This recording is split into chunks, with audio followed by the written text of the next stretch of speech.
سورۃ المائدہ، جس کا باقی حصہ ہوگا انشاءاللہ۔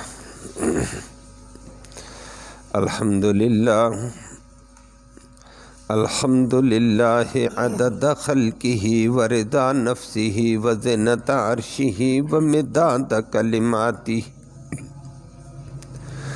والصلاة والسلام علی صفوۃ رسلہ وخیر خلقہ محمد وآلہ وصحبہ، اما بعد فاعوذ باللہ من الشیطان الرجیم، بسم اللہ الرحمن الرحیم۔ یا ایہا الذین آمنوا اذا قمتم الی الصلاة فاغسلوا وجوہکم وایدیکم الی المرافق وامسحوا برؤوسکم وارجلکم الی الکعبین، وَإِن كُنتُمْ جُنُبًا فَاطَّهَّرُوا، وَإِن كُنتُمْ مَرْضَىٰ أَوْ عَلَىٰ سَفَرٍ أَوْ جَاءَ أَحَدٌ مِّنكُم مِّنَ الْغَائِطِ أَوْ لَامَسْتُمُ النِّسَاءَ فَلَمْ تَجِدُوا مَاءً فَتَيَمَّمُوا صَعِيدًا طَيِّبًا فَامْسَحُوا بِوُجُوهِكُمْ وَأَيْدِيكُمْ مِنْهُ مَا يُرِيدُ اللَّهُ لِيَجْعَلَ عَلَيْكُمْ مِنْ حَرَجٍ وَلَكِنْ يُرِيدُ لِيُطَهِّرَكُمْ وَلِيُتِمَّ نِعْمَتَهُ عَلَيْكُمْ لَعَلَّكُمْ تَشْكُرُونَ۔ وَاذْكُرُوا نِعْمَةَ اللَّهِ عَلَيْكُمْ وَمِيثَاقَهُ الَّذِي وَاثَقَكُمْ بِهِ إِذْ قُلْتُمْ سَمِعْنَا وَأَطَعْنَا وَاتَّقُوا اللَّهَ إِنَّ اللَّهَ عَلِيمٌ بِذَاتِ الصُّدُورِ۔ صدق اللہ العلی العظیم وبلغنا رسولہ النبی الأمی الکریم۔ قابل تکریم معزز سامعین کرام، آیت سے متعلق کل بھی آپ نے درس سماعت کیا تھا، پرسوں بھی، کہ اللہ رب العالمین نے طہارت اصغر کو بھی بیان کیا کہ اگر ناپاکی چھوٹی قسم کی لاحق ہوئی تو اس کو پاک کرنے کے لیے طہارت اصغر وضو ہے۔ اس کے 4 فرائض تھے، تفصیل آپ نے اور دیگر احکام مسائل آپ نے کل سماعت کیے تھے۔ اور اگر انسان کو بڑی ناپاکی لاحق ہو جائے تو اس کے لیے طہارت اکبر، بڑی طہارت حاصل کرنی پڑتی ہے، غسل۔ اس کے بھی آپ نے سماعت کی، اس کے 3 فرض ہیں جن کا پورا کرنا ضروری ہے۔ دوسری بات کہ اگر طہارت اصغر وضو پانی سے کیا جاتا ہے، طہارت اکبر غسل پانی سے کیا جاتا ہے، پانی استعمال آدمی نہ کر سکے یا پانی میسر نہیں، تو اللہ نے اس کا نعم البدل مٹی سے، پاکیزہ مٹی سے تیمم کو نعم البدل کے طور پر فرض کیا ہے۔ یہ اللہ کی بہت بڑی مہربانی ہے، اور وہ تیمم پھر آپ کے سامنے آتا ہے۔ پہلی بھی آیت کا ترجمہ ہوا تھا، کل بھی پرسوں بھی لفظی ترجمہ سماعت فرمائے، آج آگے بات ہوگی۔ یا ایھا الذین آمنوا، او ایمان والو، اذا قمتم، جب تم شروع کرنے لگو، شروع ہونے لگو، کھڑے ہونے لگو، الی الصلاۃ، نماز کی طرف، فاغسلوا، پھر دھو لو، وجوہکم، اپنے چہروں کو، پہلا فرض، وایدیکم، اور اپنے بازوؤں کو دھو لو، الی المرافق، کوہنیوں تک۔ نمبر 3، وامسحوا، اور مسح کر لو، برؤوسکم، اپنے سروں کا۔ نمبر 4، وارجلکم، اور دھو لو اپنے پاؤں کو، الی الکعبین، ٹہنوں تک۔ یہ 4 فرض ہو گئے تھے، کل بھی آپ نے سماعت کیا دیگر احکام اس کے۔ نمبر 2، دوسرا مسئلہ، وَإِن كُنتُمْ جُنُبًا، اگر تم ہو جنبی، تمہیں نجاست اکبر بڑی نجاست لاحق ہوگی، غسل کا تقاضا ہو چکا ہے۔ فطہروا پھر پورے بدن کو خوب پاک کرو، پورے بدن کو، وہ بات آپ کے سامنے آتی ہے۔ نمبر 3، اگر پانی استعمال ہی نہیں کر سکتے ہو، بیمار ہو یا میسر نہیں، وَإِن كُنتُم مَرْضَىٰ اور اگر ہو تم مریض، او علی سفر یا تم سفر پر ہو، پانی ہی نہیں ملتا ہے، مریض ہے پانی استعمال نہیں کر سکتے ہو، یا سفر ہے پانی نہیں ہے، او جاء احد یا آ جائے تم میں سے، احد کوئی بندہ، منکم تم میں سے، من الغائط غائط سے، بیت الخلاء سے، ضرورت بشریہ پوری کر کے آ گیا، اس کو وضو کی ضرورت ہے، او لامستم النساء یا تم نے لمس کر دیا بیویوں سے، جماع کر دیا، مقاربت کر دی ہے، غسل لازم ہے، فلم تجدوا پھر تم نہیں پاتے ماء کسی قسم کا پانی، فتیمموا پھر تیمم کی ارادہ کر لو، صعیداً طیبا پاکیزہ مٹی سے، اور وہ کیسے کریں جی؟ فامسحوا پھر مسح کر لو تیمم میں، بوجوہکم اپنے چہروں کا، وایدیکم اپنے بازوؤں کا، منہ اس پاکیزہ مٹی سے۔ اور آگے اللہ نے فرمایا، دیکھو اللہ کی شان، ما یرید اللہ، اللہ نہیں چاہتا، لیجعل کہ کر دے، علیکم تم پر، من حرج کسی قسم کی تنگی، ولیکن یرید بلکہ اللہ تو چاہتا ہے، لیطہرا کہ وہ پاک کر دے، کم تمہیں، ولیتم اور اللہ نے چاہتا ہے کہ تام کر دے، علی نعمتہ اپنے احسانات، علیکم تم پر، لعلکم تشکرون تاکہ تم اللہ کا شکر گزار بنو۔ اللہ ہم سب کو شکر کی توفیق نصیب فرمائے۔ آخر میں فرمایا، دیکھو پھر وذکروا ذرا یاد کرو نعمت اللہ کی ان نعمتوں کو، اور نعمتوں کو، علیکم جو تم پہ ہوئی ہیں، ومیثاق اللہ کے اس میثاق کو یاد کرو، الذی واثقکم جو وعدہ تم نے اللہ نے تم سے پکا کیا، بھی اس حوالے سے، کیا؟ اذ قلتم جب تم خود کہہ چکے تھے، سمعنا واطعنا، ہم اللہ کی بات کو، رسول کی بات کو سنتے بھی ہیں اور مانتے بھی ہیں، اطاعت بھی کرتے ہیں، تو اس کو پورا کرو نا۔ واتقوا اللہ اللہ سے ڈرتے رہو، ان اللہ علیم اللہ خوب جانتا ہے، بذات الصدور سینے والوں کے بیدوں کو بھی۔ اللہ وضو کے مسائل آپ کے سامنے ہو چکے تھے۔ حدث اصغر چھوٹی ناپاکی کسی کو لاحق ہو تو اس کے لیے طہارت اصغر وضو ہے، اس کے 4 فرض تھے، دیگر احکام کل آپ نے سنے تھے وضو کے۔ دوسرے نمبر پر جنابت انسان کو لاحق ہو جاتی ہے، بڑی ناپاکی، بڑی ناپاکی جس کو جنابت بھی کہہ دیتے ہیں، نجاست اکبر بھی کہہ دیتے ہیں، بڑی ناپاکی کہہ دو، وہ کیا ہے جی؟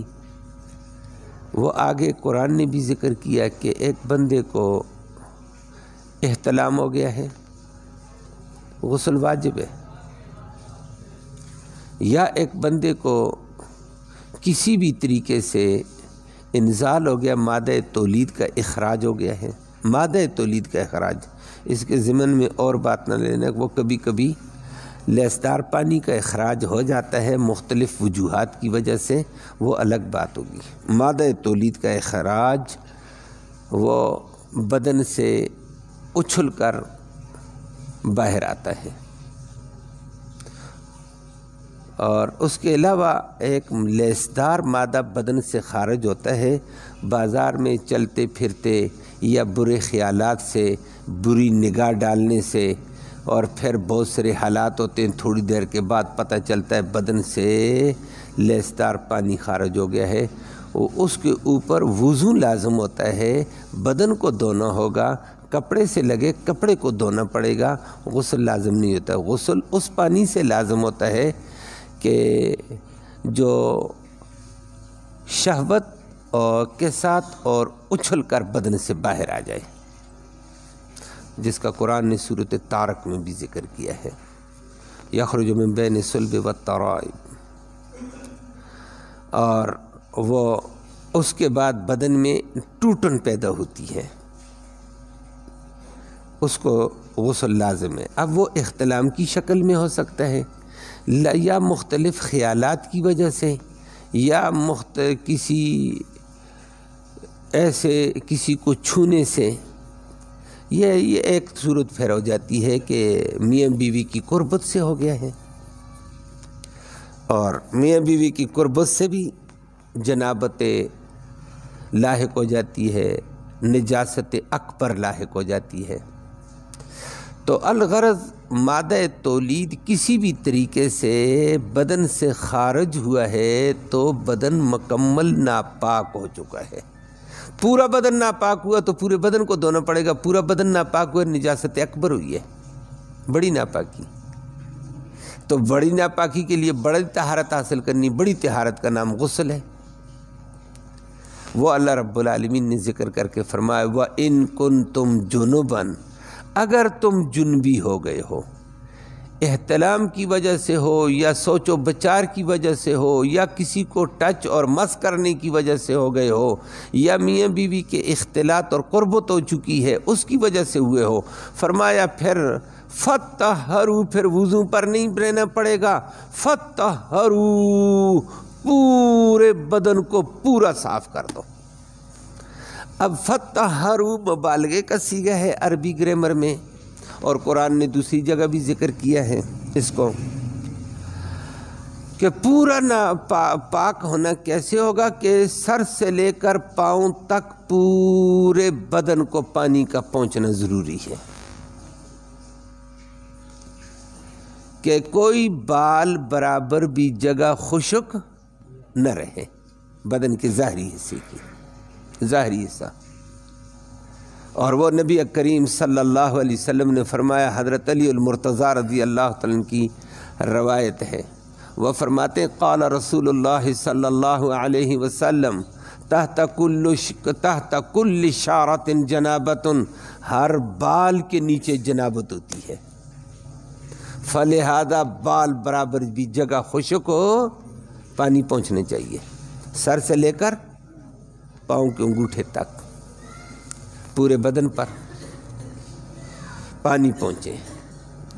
پھر اس میں ناف بھی آ جاتی ہے۔ ایک صاحب مجھے پوچھنے لگے تھے دو چار پرسوں کے درس میں اسی بات کا ذکر ہوا۔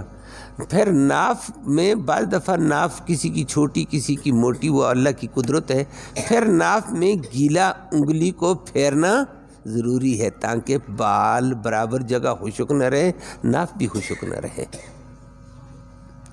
تو سر سے لے کر پاؤں تک پانی ڈال دیا ہے، ایک فرض ہوا۔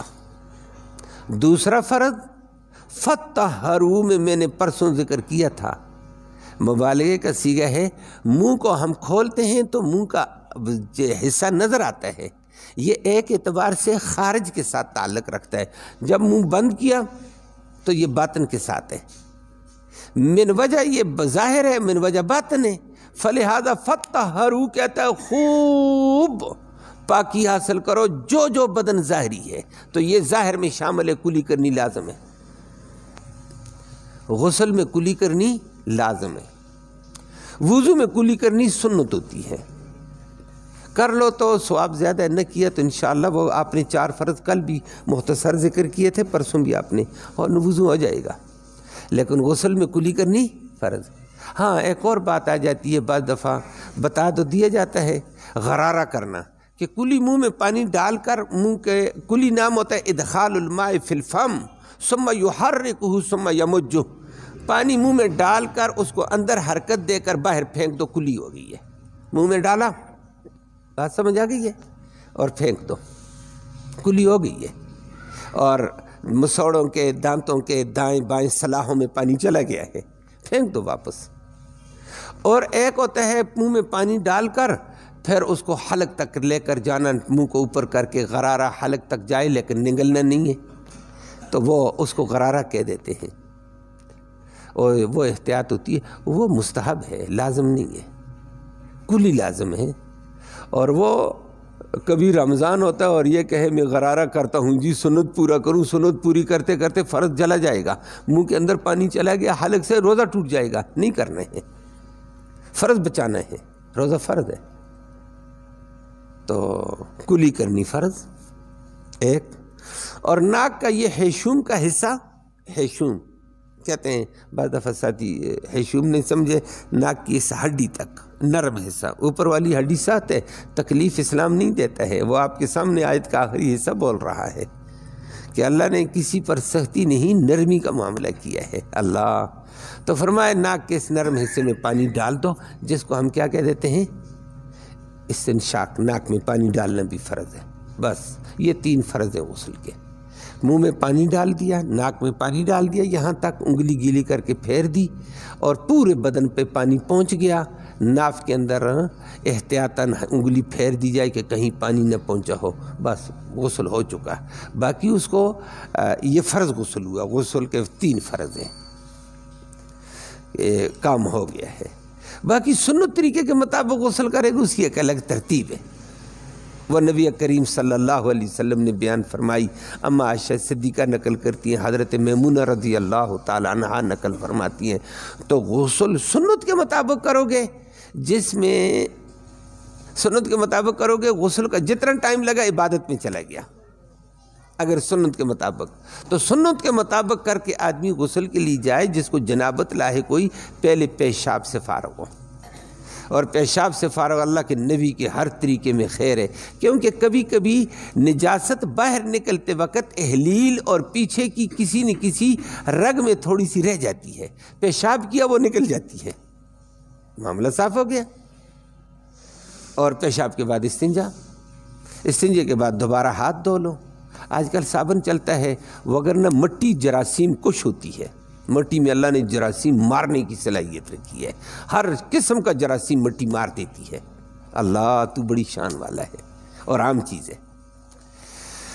اللہ۔ یہ الگ بات ہے کہ کرونا والوں نے کہا جراثیم بڑا پھیلتا ہے، ادھر ادھر جاتا ہے، اور مٹی پہ لگا مر جاتا ہے، اللہ نے یہ طاقت رکھی مٹی میں، بڑے سے گندا جراثیم کتے کا ہوتا ہے، مٹی مار دیتی ہے اس کو، اسی لیے کتے کے برتن کو جس میں منہ ڈالا تو فرمائے مٹی سے مائن دو 1 دفعہ، پھر 3 دفعہ دھو لو، صاف ہو گیا، وگرنہ کتے کا جراثیم خطرناک ترین جراثیم ہے، اللہ ہم سب کو بچائے۔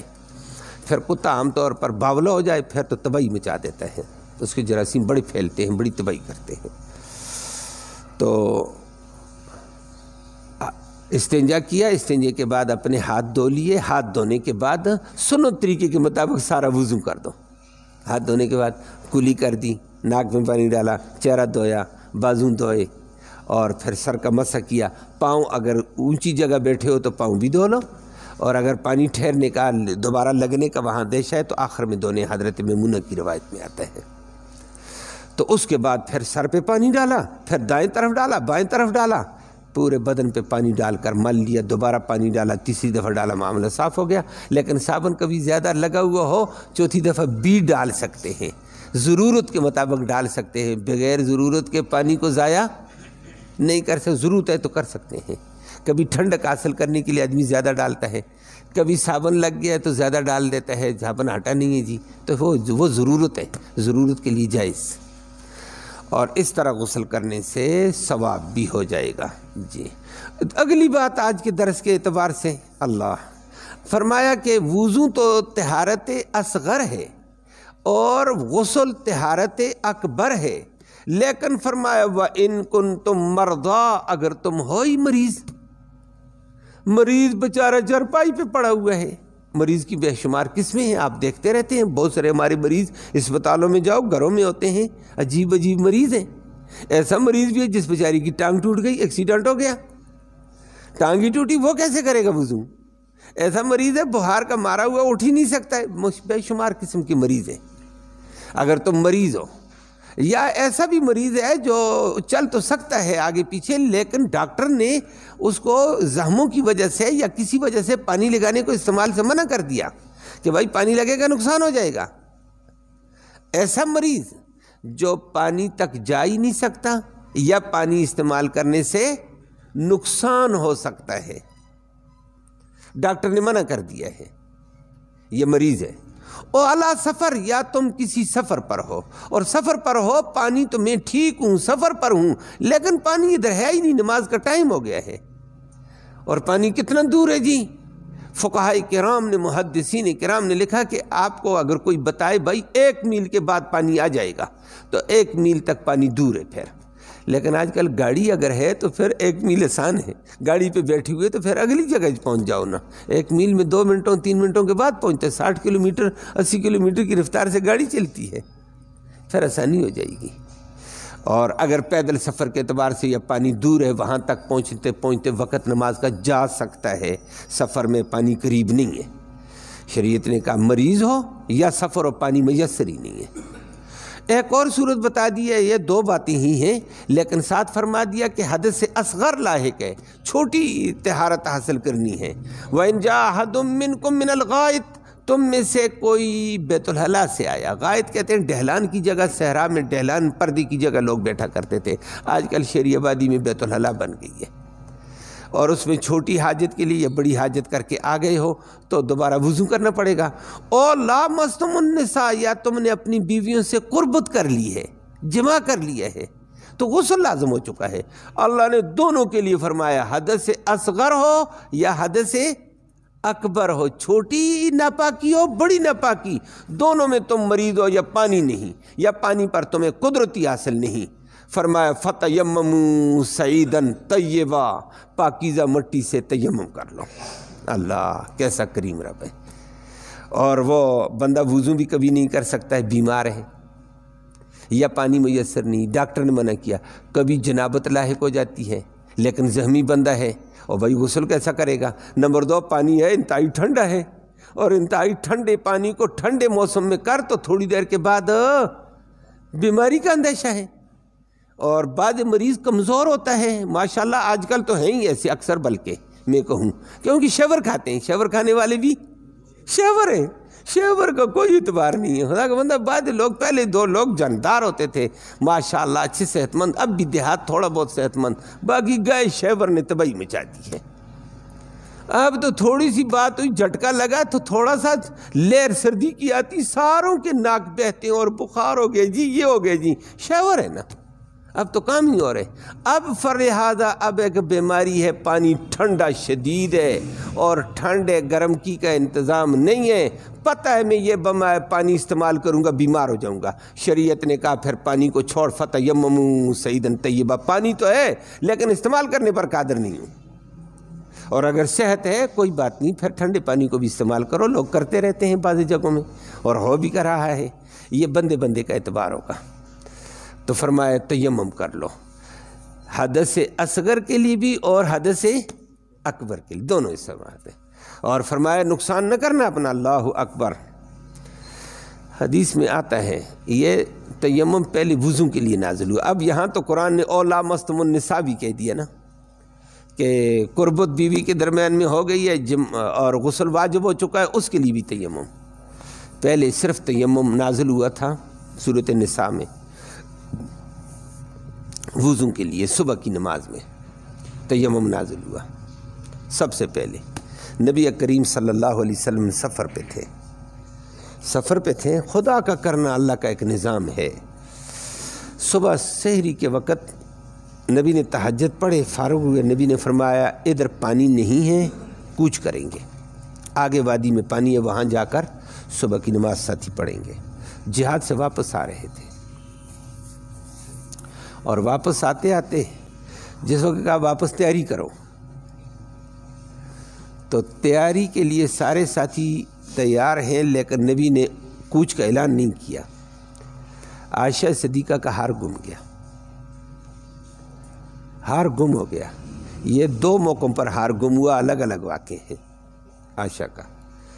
عائشہ صدیقہ نے کہا یا رسول اللہ میرا ہار گم ہے، تلاش کرنے لگیں، جہاں بیٹھی تھیں ادھر ادھر تلاش کر رہی، یہاں سٹے کیا ہوا تھا، باقی صحابہ ادھر تھے، ادھر وہ تلاش کر رہی۔ نبی نے کہا کیا ہو گیا؟ کہا میرا ہار گلے سے گر گیا، میں نے مانگ کر لایا حضرت اسماء سے رضی اللہ تعالیٰ عنہ سے۔ نبی بھی ساتھ تلاش کرنے لگ گئے، چاندنی بھی تھوڑی روشنی تھی، ادھر ادھر ہاتھ مارا نہیں ملا، اور پھر سفر سے دن بھر جہاد، رات کو چلے تھے، تھوڑا سا آرام کیا، پھر نبی تہجد کے لیے اٹھ گئے، ابھی ہار تلاش کیا، ہار نہیں ملا۔ جب چیز نہ ملے نا بندہ اور زیادہ تھکاوٹ محسوس کرتا ہے، مقصد پورا ہو جائے تو تھکاوٹ اتنی محسوس نہیں ہوتی ہے۔ اب نبی تھکے، نبی نے کہا تمہارا ہار نہیں ملتا ہے، میں لیٹتا ہوں۔ نبی لیٹنے لگے، کل کا جہاد، رات کو چلنا، پھر تھوڑا سا سونا، تہجد پڑھنے، ہار تلاش کیا، لیٹنے لگے۔ عائشہ صدیقہ نے فوراً قریب ہوئی اور اپنی گود پیش کر دی، نبی کا سر اپنی گود میں رکھ دیا۔ سرانہ طور نہیں تھا، سفر ہے، خدمت کے لیے نبی لیٹے، سوئی گئے اور نماز کا وقت آگے جا رہا تھا، روشنی ہونے لگی۔ لوگ ابو بکر صدیق کے پاس چلے گئے، سفر میں وہ بھی تھے، کہ ابو بکر تیری بیٹی نے کیا کیا ہے؟ حبست عائشہ تو رسول اللہ صلی اللہ علیہ وسلم، عائشہ نے ہار کی وجہ سے نبی کو روک دیا اور نبی کی وجہ سے سارا قافلہ رک گیا۔ یہ اللہ کے نبی نے یہی دین صحابہ کو سکھایا، آج ہمارے اندر کمزوری آ گئی ہے، اور صحابہ نے کہا ہے وَالصَّلَاةُ حاضر، اور نماز بالکل موجود، وَلَيْسُوا عَلَى وُضُوءٍ وَلَيْسَ مَعَهُمْ وَضُوءً، اور صحابہ کے وضو پر بھی نہیں ہے، اور نمبر 2 وضو کا پانی بھی پاس نہیں ہے، تو نماز کا کیا کریں؟ نماز تو اصل چیز ہے۔ آج کل اللہ کا حکم پہلے ہے، باقی کام بعد میں، یہ اللہ کے نبی نے یہ سکھایا ہے، اور صحابہ اسی کی فکر میں ہیں۔ اللہ ہمیں بھی یہ فکر نصیب فرمائے۔ ابو بکر صدیق کو بھی محسوس ہوا اچھی خاصی روشنی ہونے والی، تھوڑی دیر بعد سورج طلوع ہو جائے گا، وقت ممنوع ہو جائے گا۔ ابو بکر صدیق بھی آہستہ آہستہ چلا نا، عائشہ کے پاس آ گیا، لوگوں نے بھی بتایا اس کو۔ عائشہ صدیقہ خود فرماتی ہیں ابو بکر آئے نا فغمضنی فی حاسرتی، میرے پہلو میں ایسے مارا، انت حبست رسول اللہ صلی اللہ علیہ وسلم، تو نے نبی کو روکا ہوا ہے، ڈانٹا ہے۔ اللہ اکبر۔ اور بیٹی کو مارا، لیکن بیٹی کہتی ہے فزجرنی، پھر مجھے جھڑکا، لیکن کہتی ہے مجھے پہلو میں اتنی لگی نا، میرے آنسو بہنے لگے باپ کے مارنے سے، لیکن میں نے حرکت نہیں کی کیونکہ نبی میری گود میں تھے۔ وَلَمْ أَتَحَرَّكُ لِرَسُولِ اللَّهِ صلی اللہ علیہ وسلم، میں نے نبی کی وجہ سے حرکت نہیں کی ہے۔ وَرَاسُ رسول اللہ صلی اللہ علیہ وسلم عَلَى فَخِذِي، نبی کا سر مبارک میری ران پر تھا، میں نے کہا حرکت کروں گی نبی کو آرام میں حلل آئے گا، نبی کا لحاظ کیا، لیکن والد نے مارا ٹکا کے ہے۔ کہتی آنسو میرے گرے، آنسو گرا ادھر نبی کریم صلی اللہ علیہ وسلم کے رخسار کے قریب لگا، نبی جاگ گئے، کیا بات ہے؟ ابو بکر مخاطب ہو گئے، یا رسول اللہ اس نے آپ کو روکا ہوا ہے، نماز کا ٹائم ہے، اللہ کا حکم جا رہا ہے، اللہ کا حکم پہلے ہے، اور لوگوں کے پاس وضو بھی نہیں ہے، وضو کا پانی بھی نہیں ہے، تو کیا کریں؟ نماز تو جاری ہے، سورج طلوع ہونے والا ہے، چند لمحے باقی ہیں۔ اللہ، نبی کریم صلی اللہ علیہ وسلم اٹھ کر بیٹھے، ابو بکر بھی پریشان، صحابہ بھی پریشان، عائشہ بھی پریشان، تو ہی باپ نے ڈانٹا ہے نا۔ امام بخاری نے ایک الگ جگہ بات لائی ہے کہ بیٹی گڑبڑ کرے یا کمزوری دکھائے، غفلت دکھائے، باپ اس کو مار سکتا ہے۔ یہ عائشہ ہے، نبی کی بیوی ہے، معمولی خاتون نہیں ہے، اور ابو بکر باپ اس کو مار گیا۔ امام بخاری نے یہ بھی ایک جگہ روایت لے کر آ گیا کہ باپ مار سکتا ہے بیٹی کو، شوہر بھی ڈانٹ سکتا ہے، مار سکتا ہے، باپ بھی مار سکتا ہے، تنبیہ ہو جائے تاکہ کنٹرول میں رہے نظام۔ اللہ، بس نبی پریشانی، ابھی بیٹھے اٹھ کر کہ ہاں نماز کا ٹائم جا رہا ہے، لوگ تو آگے اب جائیں گے تو نماز ضائع ہوتی ہے، وقت جا رہا ہے۔ نبی کریم صلی اللہ علیہ وسلم پر وحی کے آثار آ گئے، صحابہ نے چادر ڈالی، ادھر سے وحی چھٹی، نبی نے سنایا بھائی تیمم کا حکم آ گیا ہے، تیمم کرو اور نماز پڑھاتا ہوں۔ نبی کریم صلی اللہ علیہ وسلم نے، صحابہ نے تیمم کیا۔ یا رسول اللہ کیسے ہوتا تیمم؟ وضو کرنا ہے، وضو کے لیے تیمم نبی نے پھر بتا دیا، وہ آپ کے سامنے آیا، فَتَيَمَّمُوا صَعِيدًا طَيِّبًا وَامْسَحُوا بِوُجُوهِكُمْ وَأَيْدِيَكُمْ، 3 باتیں۔ تو وضو تیمم میں کتنے فرض ہیں؟ 3۔ کتنے؟ 3 فرض ہیں بس۔ غسل کے کتنے فرض ہیں؟ 3۔ غسل کے کتنے فرض ہیں؟ کلی، ناک میں پانی ڈالنا، پورے بدن میں، ناف میں حلالہ کرنا، انگلی پھیر دینا، اسی ضمن میں ہے، 3 ہی فرض ہیں۔ اور تیمم میں